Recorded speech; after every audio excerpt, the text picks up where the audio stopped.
roll and pitch are accomplished merely by shifting the pilot's weight. The test flight is in suburban New York. Tout au long de l'histoire, certaines technologies ont été jugées trop perturbatrices ou controversées et ont ainsi été qualifiées de technologies interdites. Ces innovations promettent souvent de bouleverser les structures de pouvoir en place, offrant des alternatives susceptibles de transformer les industries et les sociétés. We now can control the rate of the production of the hydrogen gas of demand, so this is what's referred to as a constant demand generator. Les inventeurs qui osent défier le statu quo se heurtent fréquemment à une réalité difficile. Beaucoup ont vu leur travail réduit au silence, rejeté par la science traditionnelle, ou enterré sous des couches de secrets corporatifs et gouvernemental. Certains ont connu des fins prématurées, alimentant des théories du complot sur des forces obscures cherchant à réprimer des découvertes menaçant les intérêts établis. Rejoignez-nous pour explorer le domaine fascinant des technologies interdites et le silence imposé à leurs inventeurs visionnaires. Numéro 1. Tucker Automobile. La Tucker Automobile, également connue sous le nom de Tucker 48, reste un chapitre fascinant de l'histoire de l'automobile, incarnant à la fois l'innovation et les défis tumultueux de l'introduction d'idées révolutionnaires sur le marché. Conçue par Preston Tucker dans l'après-Seconde Guerre mondiale, la Tucker 48 était destinée à être un véhicule révolutionnaire à une époque où le monde était mûr pour l'innovation et les avancées technologiques. Tucker envisageait une voiture qui non seulement répondrait mais dépasserait les attentes en matière de sécurité, de performance et de design. La Tucker 48 possédait une gamme de caractéristiques innovantes qui la distinguaient de ses contemporaines. Sa configuration à moteur arrière, ses freins à disque et ses dispositifs de sécurité tels qu'un pare-brise éjectable étaient en avance sur leur temps. Peut-être que sa caractéristique la plus emblématique était le troisième phare central, appelé Cyclops Eye, qui tournait avec le volant pour éclairer la route lors des virages. Cette attention à la sécurité et à l'innovation a captivé l'imagination du public et généré un fort engouement médiatique. Malgré l'excitation autour de la Tucker 48, la voie vers la production fut semée d'embûches.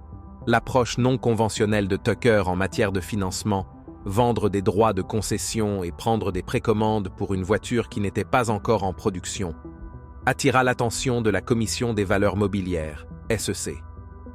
Cela, couplé à une concurrence féroce et au scepticisme des géants de l'automobile établis, créa un environnement hostile pour le projet ambitieux de Tucker.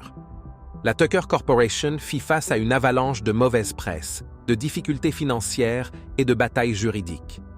Les critiques remettaient en question la faisabilité des plans de Tucker, le décrivant comme un rêveur ayant dépassé ses capacités. En 1949, après avoir produit seulement 51 voitures, la Tucker Corporation fut contrainte de cesser ses activités en raison de pressions financières et juridiques. La disparition de la Tucker 48 a été entourée de spéculations et de théories du complot. Certains suggèrent que des intérêts puissants au sein de l'industrie automobile, menacés par les innovations de Tucker, auraient pu jouer un rôle dans l'échec de ses efforts. L'histoire de la Tucker 48 a été immortalisée dans le film de 1988, Tucker, l'homme et son rêve, soulignant le parcours tumultueux de Tucker et de son automobile visionnaire. Aujourd'hui, la Tucker 48 est un symbole d'innovation et des défis rencontrés par ceux qui osent de bouleverser le statu quo. Les quelques Tucker restantes sont chéries par les collectionneurs et les passionnés, représentant non seulement un morceau remarquable de l'histoire de l'automobile, mais aussi l'esprit d'innovation et de résilience face à l'adversité. Numéro 2. Effet structurel de la cavité, ESC. L'effet structurel de la cavité, ESC, est un concept captivant mais controversé introduit par Viktor Grebennikov, un entomologiste russe qui affirmait avoir découvert un phénomène capable de défier la gravité.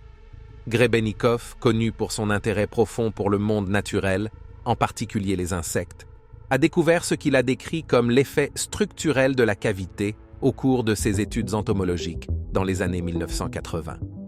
Le parcours de Grebennikov vers l'ESC a commencé par une expérience inattendue dans la steppe sibérienne où il a rencontré une ville souterraine d'abeilles.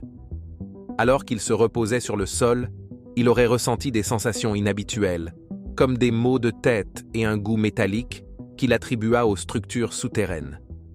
Cette rencontre a éveillé son intérêt pour le design architectural des ruches et leurs possibles propriétés cachées. Intrigué par ces observations, Grebennikov a mené des expériences avec des structures de nids d'abeilles et des carapaces d'insectes, notant qu'elles semblaient générer des champs d'énergie uniques ou des champs de force non détectables par les instruments scientifiques conventionnels. Il a émis l'hypothèse que les motifs géométriques de ces structures naturelles généraient un champ capable de modifier l'environnement de manière extraordinaire, avec des effets potentiellement antigravitationnels. L'une des affirmations les plus étonnantes de Grebennikov fut la construction d'une plateforme antigravité utilisant des carapaces d'insectes, dont il disait qu'elle pouvait atteindre des vitesses et des hauteurs remarquables. Il a décrit la plateforme comme rendant son utilisateur invisible vu d'en bas et l'entourant d'un champ de force neutralisant l'inertie. Ces affirmations ont cependant été accueillies avec un scepticisme considérable de la part de la communauté scientifique, en raison du manque de validation empirique rigoureuse. En 1992, Grebennikov tenta de breveter son invention, mais ses efforts échouèrent. Il a ensuite détaillé ses découvertes dans un livre, initialement rempli d'images riches et de descriptions. Cependant, peu avant sa publication, le livre fut considérablement modifié, avec la suppression de centaines d'images et de détails schématiques cruciaux, ce qui a conduit à des spéculations sur une possible suppression. Cette altération a alimenté les théories du complot concernant les menaces potentielles que son travail posait aux normes scientifiques établies et aux intérêts puissants. Bien que ses travaux n'aient pas été approuvés par la science, il continue d'intriguer ceux fascinés par la science alternative et les phénomènes inexpliqués. Son histoire soulève des questions sur les limites de l'exploration scientifique et les forces qui pourraient résister à l'innovation perturbatrice, nous laissant nous interroger sur les possibilités que recèlent les recoins inexplorés du design naturel. Numéro 3. Machine à énergie. L'histoire de la machine à énergie de Joseph Newman est un récit captivant d'innovation, de controverses et de quêtes acharnées de solutions énergétiques alternatives qui défient la compréhension scientifique conventionnelle. Joseph Newman, un inventeur originaire de Mobile, Alabama, est apparu sur la scène en 1979 avec des déclarations audacieuses concernant sa machine à énergie. Il affirmait que son appareil pouvait produire plus d'énergie qu'il n'en consommait, remettant en question les lois établies de la thermodynamique et promettant une révolution dans la production d'énergie. L'inspiration de Newman venait de l'équation emblématique d'Einstein, LMC2, suggérant que toute matière contient une énergie inexploitée. Il croyait que sa machine à énergie pouvait accéder à cette énergie latente grâce à un mécanisme unique. Son invention a attiré l'attention, à la fois pour son potentiel et pour l'audace de ses affirmations. Malgré le scepticisme de la communauté scientifique dominante, Newman a reçu le soutien de plus de 30 scientifiques, dont des figures de la NASA, qui ont fourni des déclarations sous serment appuyant le potentiel de sa technologie. Cependant, le parcours de Newman a été semé d'embûches, notamment avec le Bureau américain des brevets, qui a rejeté à plusieurs reprises sa demande, qualifiant son invention de machine à mouvement perpétuel. Malgré ces revers, Newman a maintenu que sa machine ne défiait pas les lois de la physique, mais convertissait plutôt l'énergie d'une forme à une autre, d'une manière nouvelle. La controverse autour de la machine à énergie de Newman a été amplifiée par des tests réalisés par le Bureau national des normes, qui n'ont pas réussi à reproduire l'effet de surunité revendiqué par Newman. Cependant, ces résultats ne l'ont pas découragé. Il a continué à soutenir que les tests étaient erronés et a insisté sur le fait que son invention détenait la clé de la transformation du futur énergétique. Pour obtenir le soutien du public et du gouvernement, Newman s'est même présenté à l'élection présidentielle américaine en 1987, invoquant une inspiration divine et la nécessité de prévenir l'extinction potentielle de l'humanité en raison de la pénurie d'énergie. Sa campagne, bien que non conventionnelle, a mis en évidence sa croyance inébranlable dans l'importance de son travail. Après la mort de Newman en 2015, son héritage a perduré grâce à des adeptes et des ingénieurs dévoués qui ont continué à explorer les possibilités de sa machine à énergie. Lors de la conférence sur la science et la technologie de l'énergie de 2017, son travail a de nouveau attiré l'attention, avec des démonstrations visant à valider ses théories et à inspirer de futures recherches. La machine à énergie de Newman reste un symbole de l'interaction complexe entre innovation et établissement scientifique. Bien que la science traditionnelle ait largement rejeté ces affirmations, l'histoire de Joseph Newman continue d'intriguer ceux qui imaginent un monde où l'énergie serait abondante et accessible à tous, nous incitant à reconsidérer les frontières de l'exploration scientifique et des avancées technologiques. Numéro 4. Générateur Hendershot. À la fin des années 1920, une déclaration remarquable a vu le jour grâce à l'inventeur américain Lester Hendershot, qui annonça le développement d'un appareil capable de générer de l'énergie libre. Connu sous le nom de générateur Hendershot, cet appareil aurait exploité le champ magnétique terrestre pour produire de l'électricité sans recourir aux sources de carburant traditionnelles. Ce concept était révolutionnaire, suggérant une ère d'indépendance énergétique en exploitant une ressource apparemment inépuisable et gratuite. Le générateur de Hendershot était décrit comme une machine auto-entretenue, utilisant une configuration complexe de bobines et de condensateurs pour générer de l'énergie de manière autonome. Les démonstrations initiales de l'appareil auraient été réussies, capables d'alimenter des ampoules et de petits moteurs. Ces démonstrations ont suscité l'intérêt du public et des médias, car la perspective d'une source d'énergie infinie était à la fois alléchante et transformative. Les investisseurs et le public étaient captivés par la promesse de révolutionner la production et la consommation d'énergie. Cependant, malgré l'engouement, Hendershot a fait face à une opposition significative. Des critiques et des sceptiques ont émergé, tentant de discréditer l'efficacité de son générateur. Lors d'une démonstration publique visant à discréditer Hendershot, un appareil similaire a été présenté, mais n'a pas fonctionné, jetant le doute sur ses affirmations. Beaucoup ont interprété cela comme une tentative délibérée des puissances en place pour saper le travail de Hendershot et maintenir le statu quo en matière de production d'énergie. Non découragé par la controverse, Hendershot a continué à perfectionner son générateur, convaincu de son potentiel. À la fin des années 1960, il croyait avoir réalisé des progrès substantiels et avait même suscité l'intérêt de la marine américaine. Il prépara des modèles détaillés et une proposition complète, mais ses avancées furent finalement rejetées et sa proposition refusée. Ce rejet fut un revers important pour Hendershot, aggravé par les circonstances mystérieuses entourant sa mort. En avril 1961, Hendershot fut retrouvé mort, officiellement enregistré comme un suicide. Cependant, l'absence d'une enquête approfondie a suscité des soupçons de jeu déloyal, en particulier parmi sa famille et ses partisans. Il a été spéculé que le travail de Hendershot menaçait les intérêts financiers des grandes entreprises énergétiques. Des rumeurs ont circulé selon lesquelles il aurait été averti d'arrêter ses recherches et aurait même reçu une somme importante pour cesser ses travaux pendant 2 décennies. Cela suggérait les mesures extrêmes que ces entreprises pourraient prendre pour protéger leurs intérêts. Hendershot avait exprimé ses inquiétudes concernant sa sécurité à sa famille, soulignant la gravité des menaces à son encontre. Sa mort mystérieuse et la suppression de son travail potentiellement révolutionnaire continuent de susciter une intense curiosité et des débats, reflétant le récit plus large des technologies innovantes, luttant contre des pouvoirs établis. Numéro 5. Dispositif d'énergie radiante. Le concept du dispositif d'énergie radiante, introduit au début du XXe siècle par T. Henry Moray, demeure l'une des idées les plus intrigantes et controversées dans le domaine de l'énergie alternative. Moray, ingénieur électricien et physicien de Salt Lake City, Utah, a proposé un dispositif capable de capter ce qu'il décrivait comme de l'énergie radiante provenant du cosmos, offrant une source d'énergie potentiellement illimitée et propre.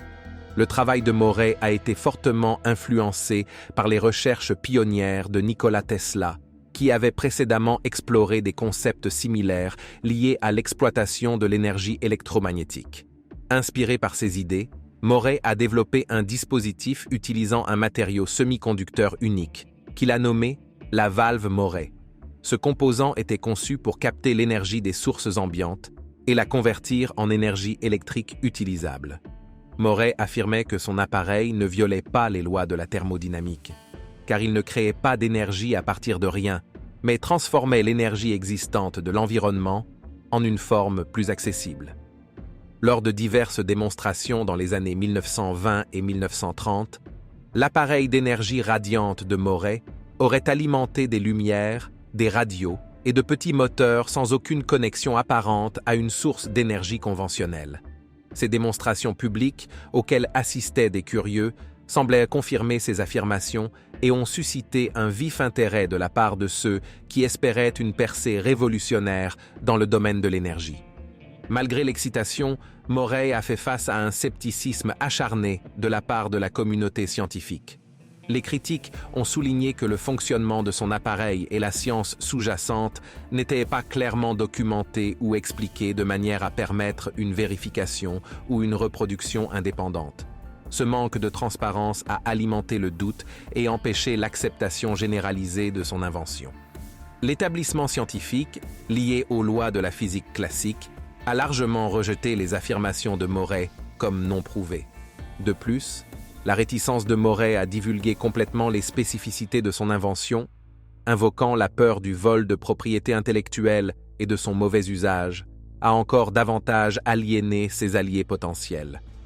Il était convaincu que révéler trop d'informations pourrait conduire à ce que son travail soit coopté sans crédit ni contrôle approprié.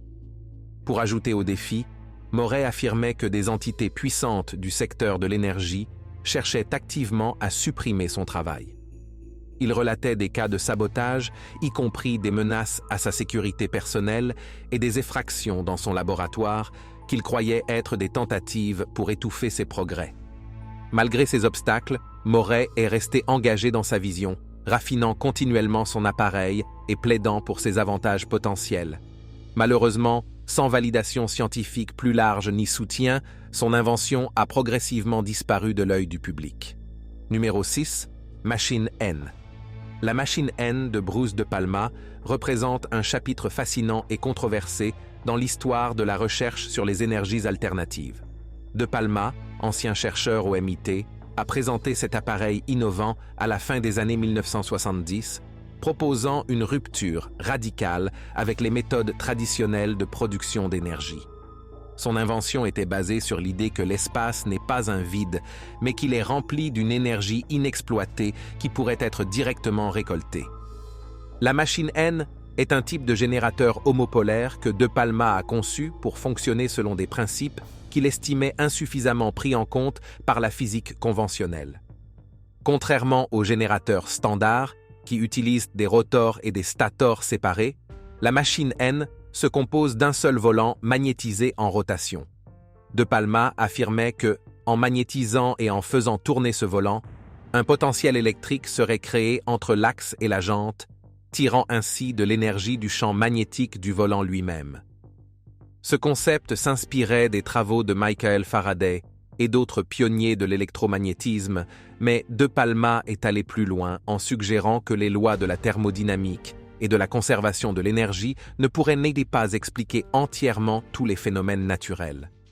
Il théorisait qu'une antenne moléculaire pourrait extraire de l'énergie de ce qu'il décrivait comme l'énergie de fond de l'espace, une notion qui s'aligne avec certaines interprétations de la physique quantique concernant l'énergie du vide. Les affirmations concernant la machine N ont été accueillies avec scepticisme, les critiques la qualifiant de machine à mouvement perpétuel, un terme souvent associé à l'impossibilité et à la pseudoscience. La communauté scientifique dominante a largement rejeté les affirmations de De Palma, les considérant comme une violation des lois physiques établies. Cependant, le travail de De Palma n'était pas dépourvu d'efforts empiriques.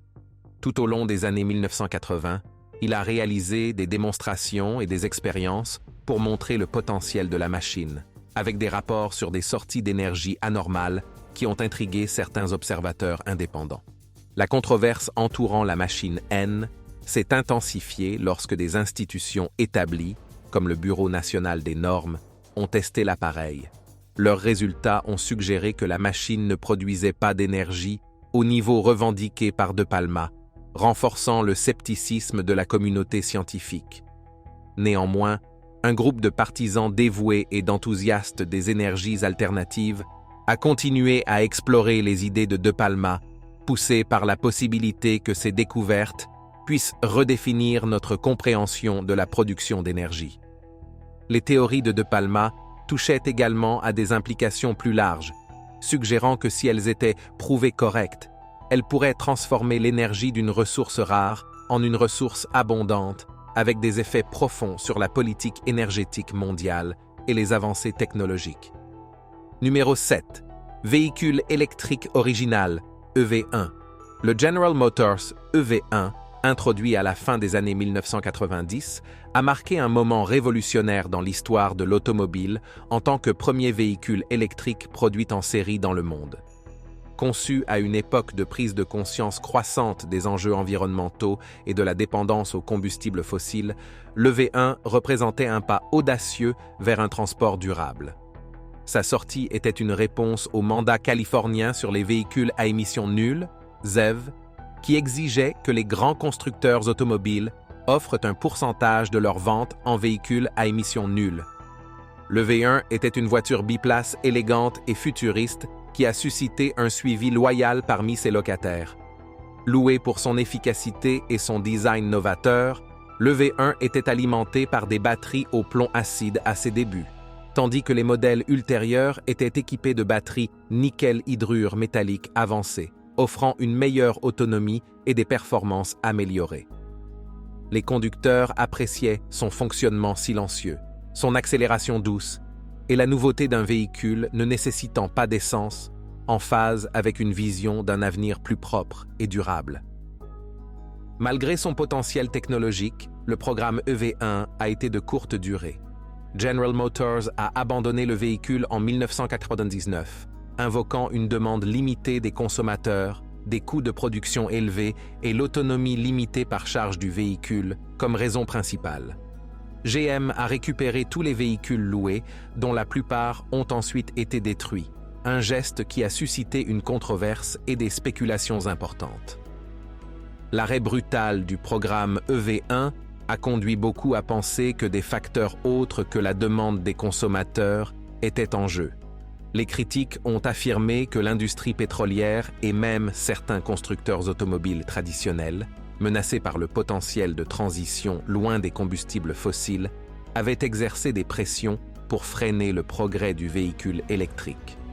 La destruction de la flotte EV1 a été perçue par certains comme une tentative d'effacer un symbole de ce qui aurait pu être un saut technologique important dans le domaine du transport individuel.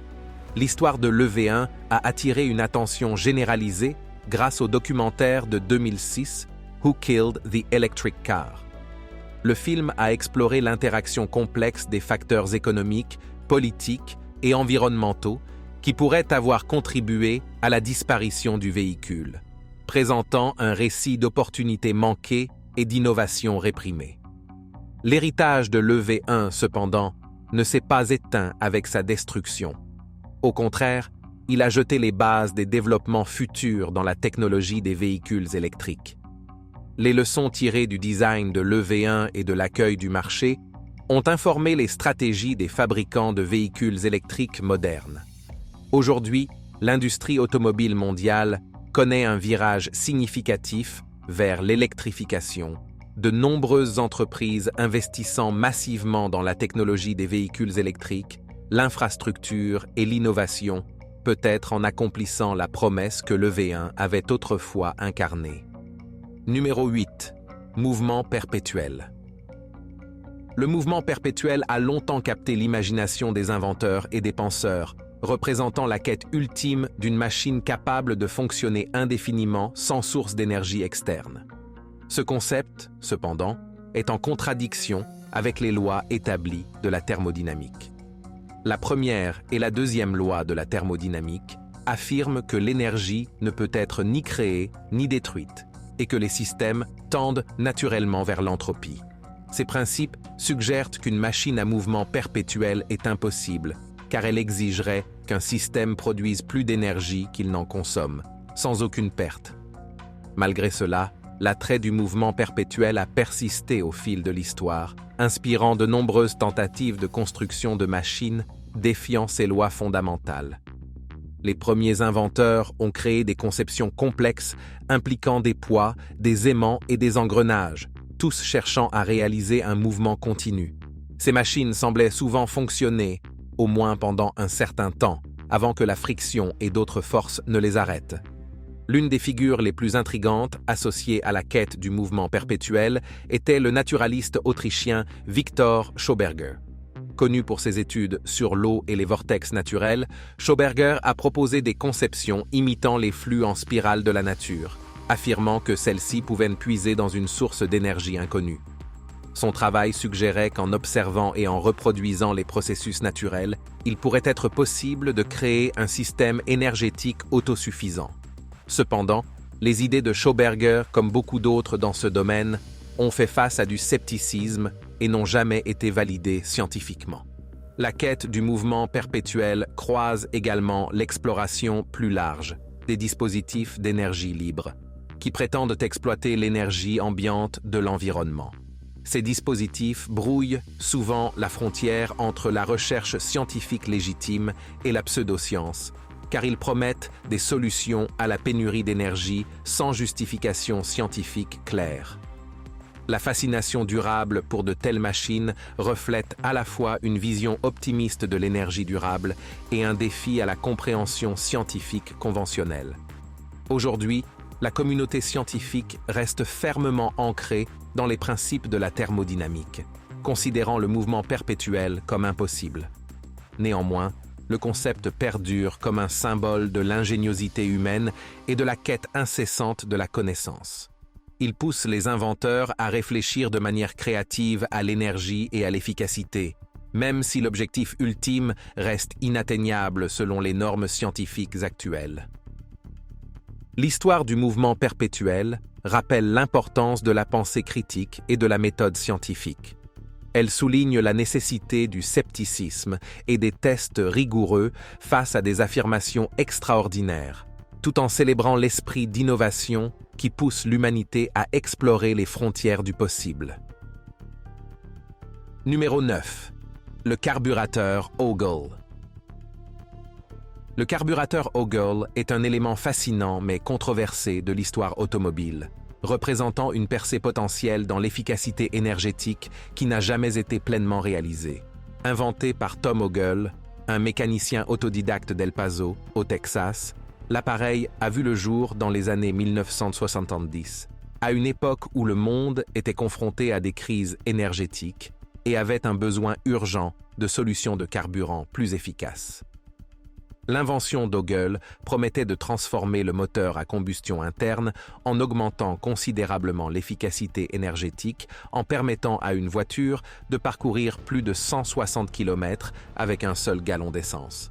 La conception d'Hogle était révolutionnaire dans sa gestion du carburant. Contrairement aux carburateurs traditionnels qui mélangent l'air et le carburant avant la combustion, le carburateur Hogle éliminait totalement le carburateur et la pompe à carburant. À la place, il utilisait un dispositif en forme de boîte noire qui vaporisait le carburant avant qu'il n'entre dans le moteur, garantissant ainsi qu'il brûlait de manière plus complète et plus efficace. Cette méthode réduisait la quantité d'essence nécessaire pour alimenter le moteur, offrant potentiellement d'énormes économies pour les consommateurs et diminuant la dépendance au pétrole.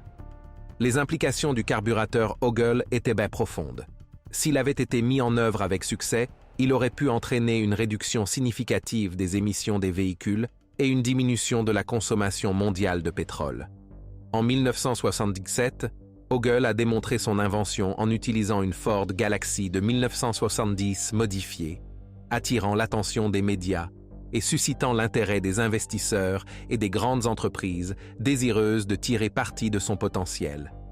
Cependant, malgré l'enthousiasme initial, Hogle a été confronté au scepticisme de l'industrie automobile.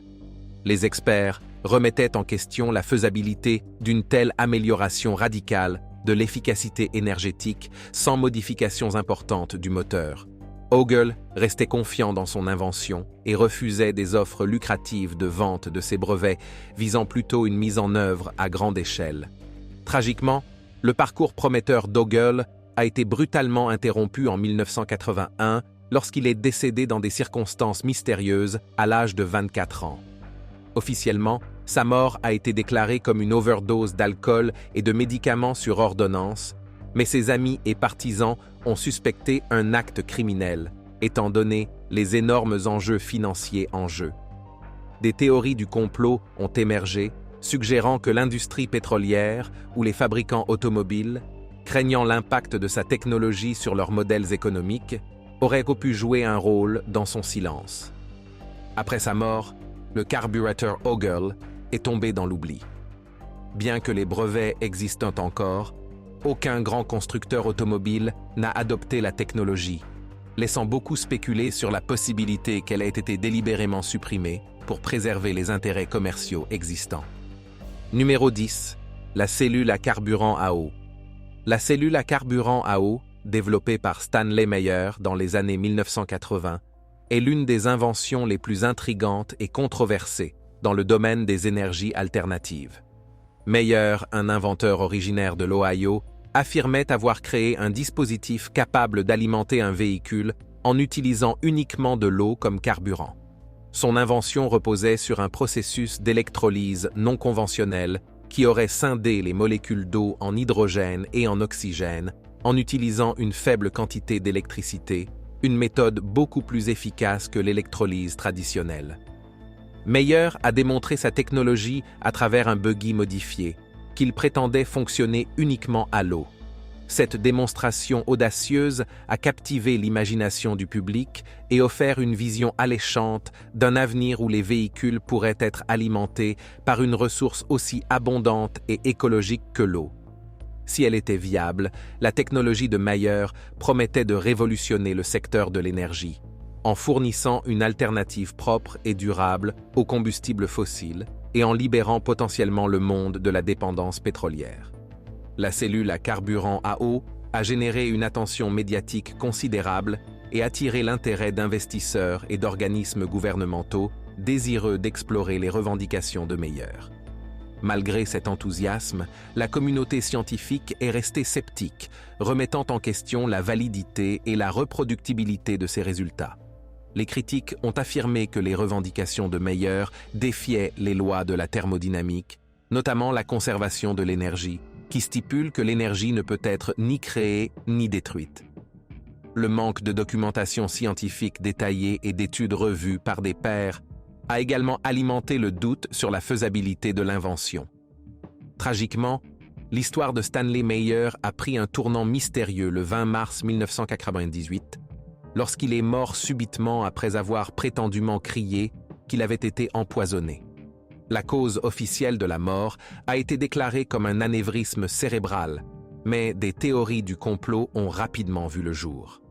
Les partisans ont spéculé que Meyer avait été réduit au silence en raison de la menace potentielle que son invention représentait pour l'industrie pétrolière mondiale. Ces théories ont été renforcées par les affirmations de Meyer, selon lesquelles on lui avait offert de grosses sommes d'argent pour abandonner son projet, et par le fait que sa technologie n'avait jamais été vérifiée de manière indépendante. Malgré un intérêt continu et des tentatives de la part de divers passionnés de reproduire la technologie de Meyer, personne n'a réussi à reproduire ces résultats dans la mesure où il l'avait affirmé. La cellule à carburant à eau reste enveloppée de mystères et de controverses, représentant à la fois la promesse d'une innovation énergétique révolutionnaire et les défis auxquels sont confrontés les inventeurs qui osent défier le statu quo. L'histoire de Stanley Meyer et de sa cellule à carburant à eau continue d'inspirer des discussions sur les possibilités d'énergie alternative et les obstacles auxquels ces innovations peuvent faire face.